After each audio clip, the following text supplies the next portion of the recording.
Hi everyone, welcome back to my channel. I'm Deanna and you're watching Orchid.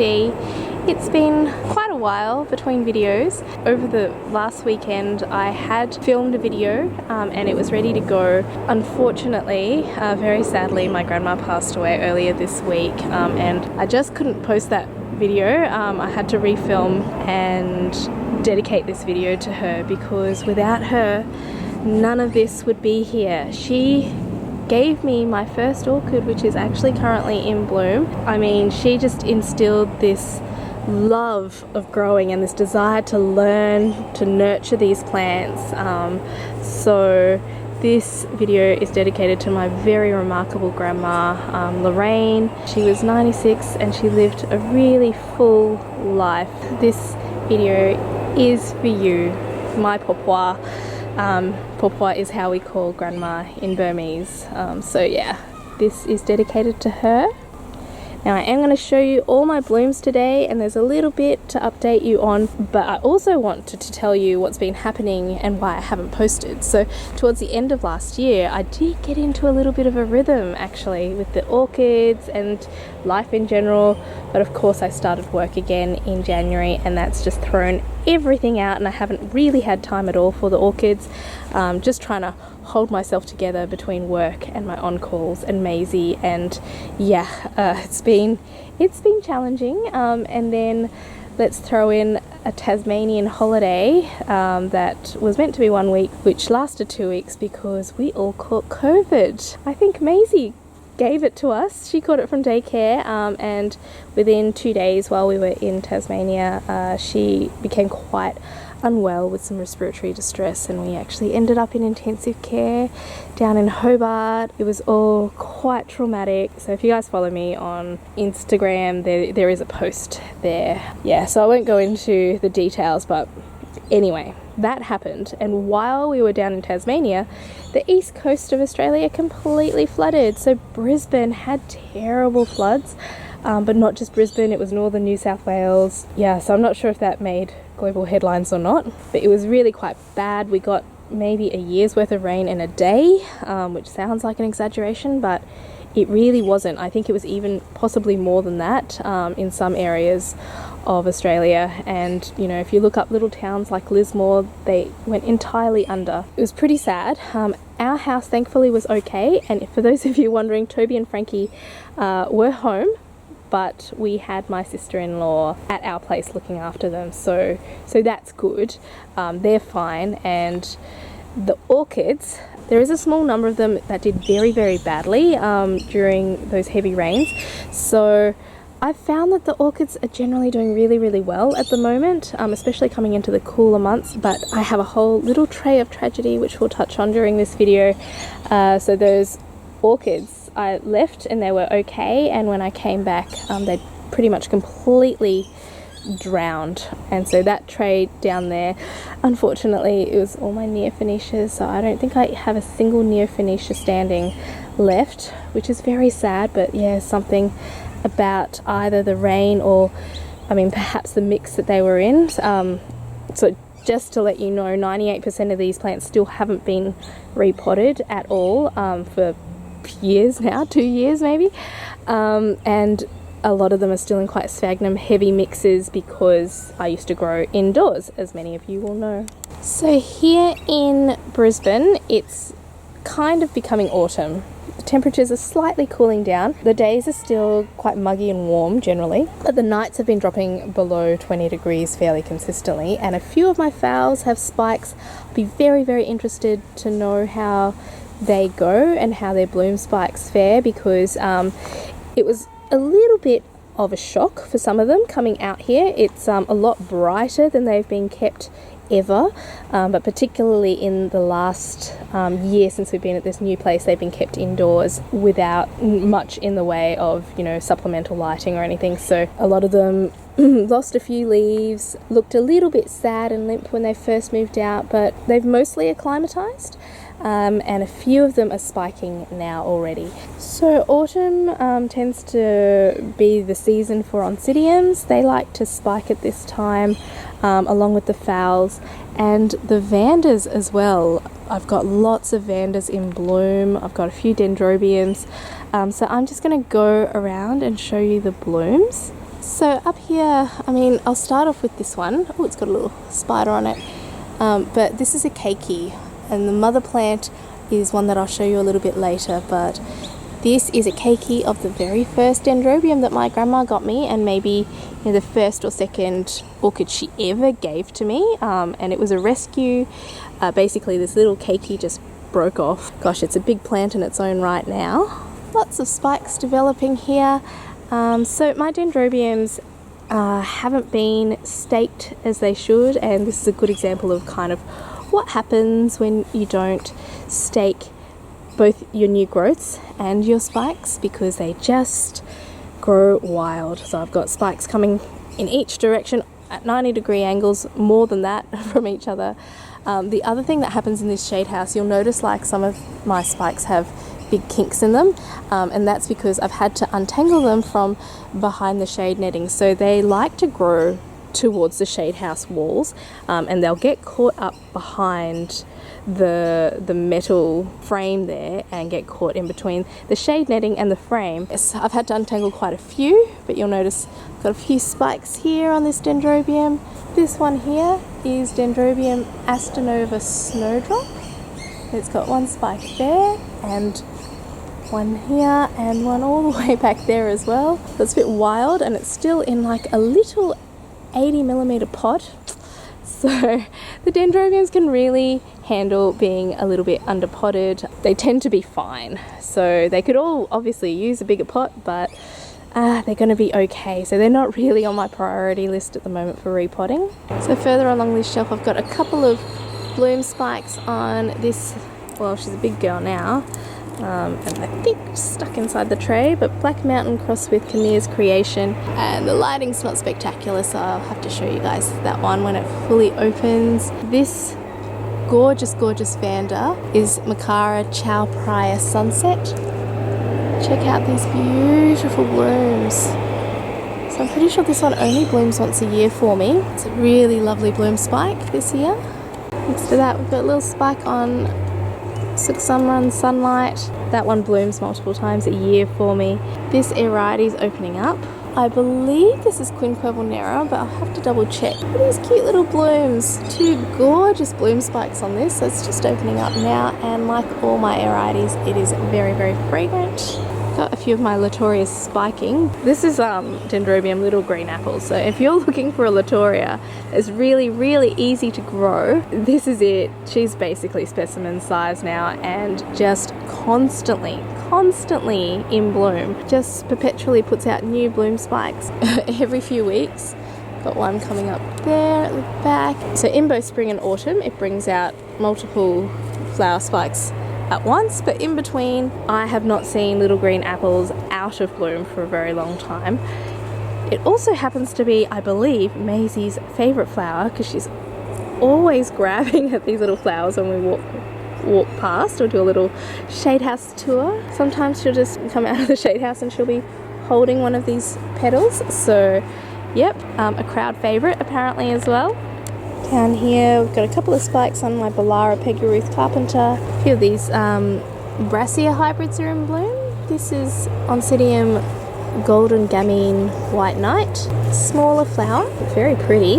Nice spike on that one. And here we've got Phoenix Rising White Light. Pretty bloom when it comes out like this. Shari Baby isn't really putting out like the big flush of like 10, 11, 12 spikes that it normally does. It really needs to be up potted.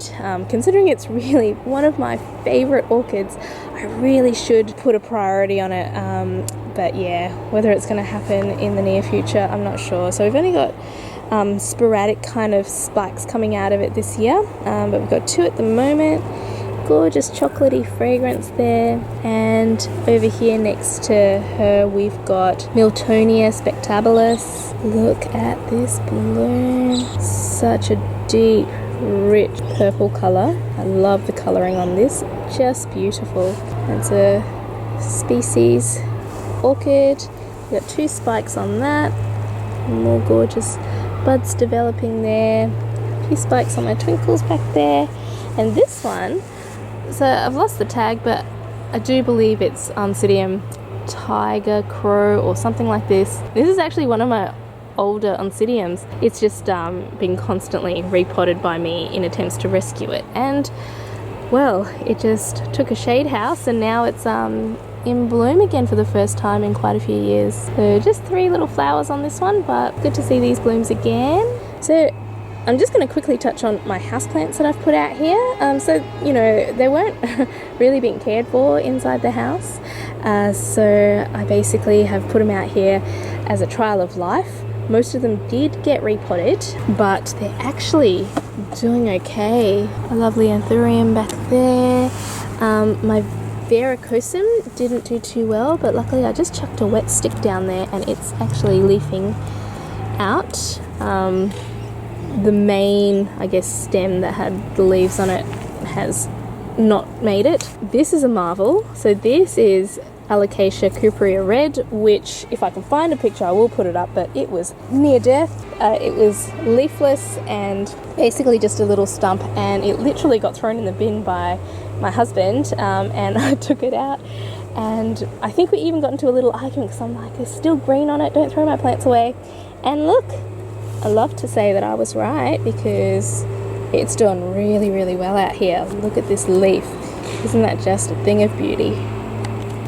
Down here we've got little Encyclia cochleata, which turns out that it's actually a perpetual bloomer, which I don't know if it's meant to be, but this one certainly is. It's been in bloom for months now. Throws out a new flower every now and again. They're quite long-lasting flowers. They last a few weeks each. And next to it, we've got the very, very stinky Bulbophyllum echinolabium, and I was lucky enough to get some really cool shots of a little fly that climbed into the throat of one of these flowers and came out with some pollen on its back. So I'm really hoping to get the 2 flowers in bloom syncing at the same time, but these flowers actually only last a few days, maybe 3 days, and then they fall. So it's also a sequential bloomer. You can see the general size of these petals and sepals. They're very, very long. And yeah, look, they really smell bad. They smell like rotting meat is not an understatement.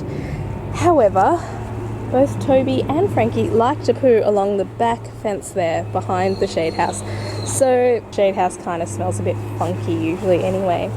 The Paphiopedilums down here are doing really well actually. I've got a couple of blooms developing on Paphiopedilum henryanum here. My little Gloria Norgal is not so little anymore and still never bloomed for me, but I am getting a couple of spikes here and there. This is Hatsue Otsuka. I think this is a big yellow one. My Philippinense, I think, should flower this year. It usually flowers every 2 years, but we'll see. They're generally happy, doing well here on this second shelf. As I said, the Phalaenopsis are doing pretty well. I want to show you guys this spike that's developing on Phalaenopsis allura paradise, which has never developed a spike like this before. Look at all the branches on this. It's going to be a spectacular blooming. So we've got 4 extra branches on it. It usually develops quite a short, compact spike, but the extra light, you can see what impact that's made on it. And maybe 3 or 4 more spikes that are just starting to develop down here. These flowers on my Doritas pulcherrima just fading now. They're so pretty. Look at the colour on that. And I've got this glorious, strong spike on another Doritas here. So this is the first spiking for this plant, and you know, if you have a DTPS hybrid, where it gets its sort of upright spikes from, because one of the parents is this Doritas. And back here, I've lost the tag, but I believe this is a purple martin. Look at these cute little flowers. So it's been sequentially blooming for me as well. And up here, I'll show you this one. This is Phalaenopsis Matuo King. Such a beautiful glossy deep red colour on that one. Now before we go any further, I will stop in on my tray of tragedy here. Oh look, I'll add this Neophonetia. So I don't know what it was about the rain and the Neophonetas. They must have collected too much water in the little creases, the little leaf folds there, but generally this tray has done very, very poorly. So all these guys are dead. Very, very sad situation there. And look, I loved my Neophonetes, but in some ways I'm glad it's just them that are gone and the rest of the orchids are generally doing very well. Look, at the end of the day, orchids are replaceable. They will be eventually replaced, but just not at this minute. This one still seems to be standing. My Neophonetia falcata Koto, Crossoshuteno. So that's good, but you can see it's even lost a few leaves in between there. And I've got this little Hawiara with some very, very cute looking bloom spikes there. 1, 2. I have another one under here somewhere as well.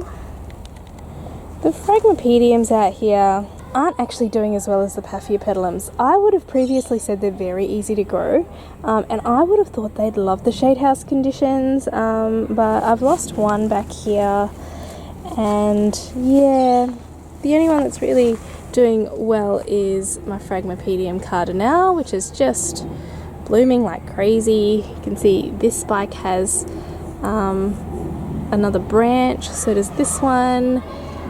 Got lots of flowers, and if you've got a Phragmipedium and you just see like flowers suddenly dropping off in really good shape, that's just something they do. Kind of freaked me out when I first had my blooms on this plant. But you can see another spike back there. I did lose one spike to a nasty little caterpillar. Actually, I've had a couple of caterpillars. If you want to see what Phalaenopsis caterpillar damage looks like, that's it there. It's pretty nasty.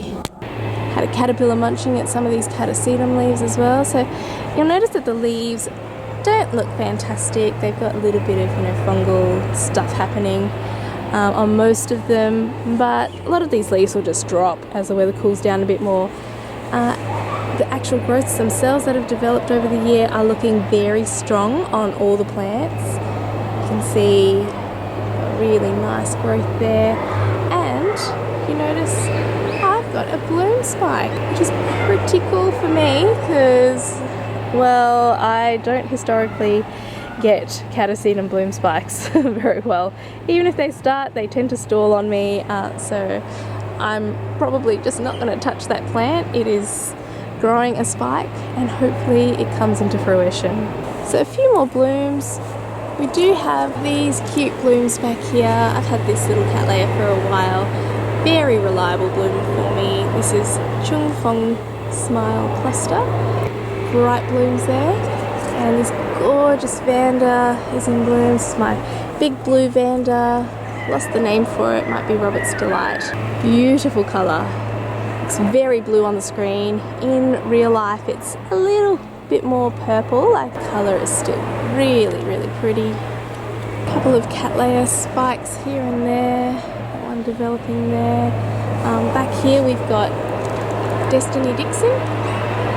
Lovely little lemon scent to go with that yellow colour. This gorgeous big Vanda has 2 spikes as well. Unfortunately, most of my Vandas tags have all faded. I haven't relabeled them, so it's always a bit of a surprise what shows up. I'll have to show you a picture, but Laelia perennii did bloom for me for the first time ever.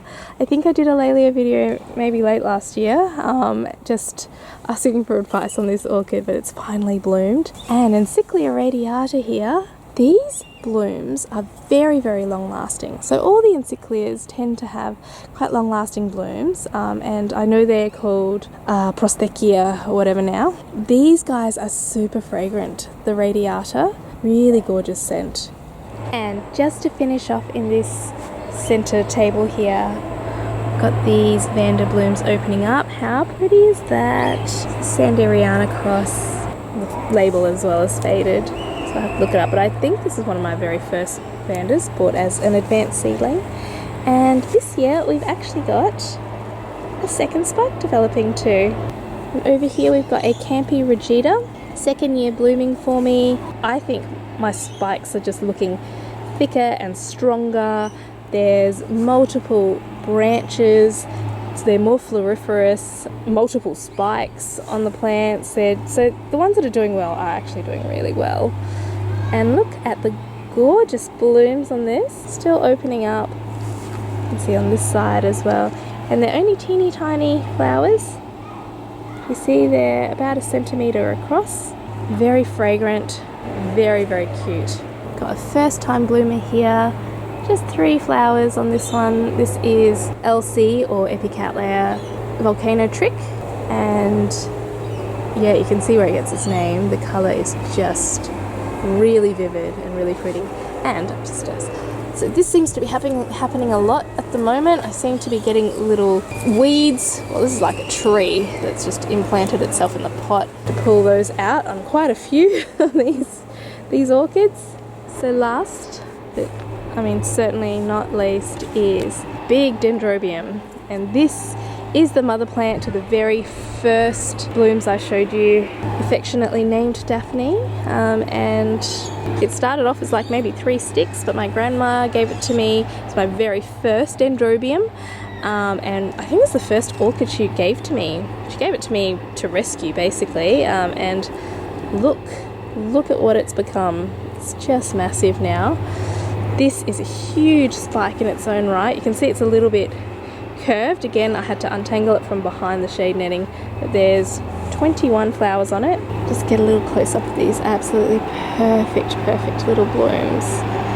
So I'm probably going to cut this spike and that spike over there and take it as a tribute for my grandma to her funeral on Sunday.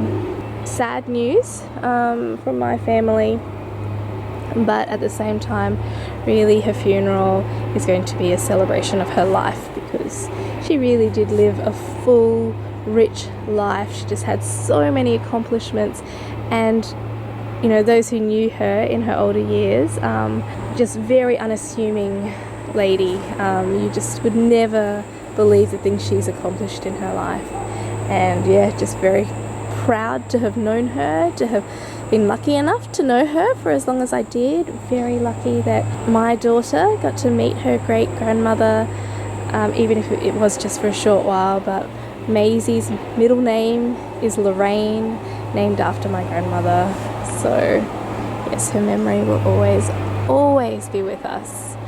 Alright guys, thank you very much for watching today. I'm sorry, I'm sure it's going to be a very long video. I hope you guys have a really wonderful week, enjoying 2022 more than I am currently. I'm hoping it's only good things ahead now. So happy growing until I see you next time. Bye.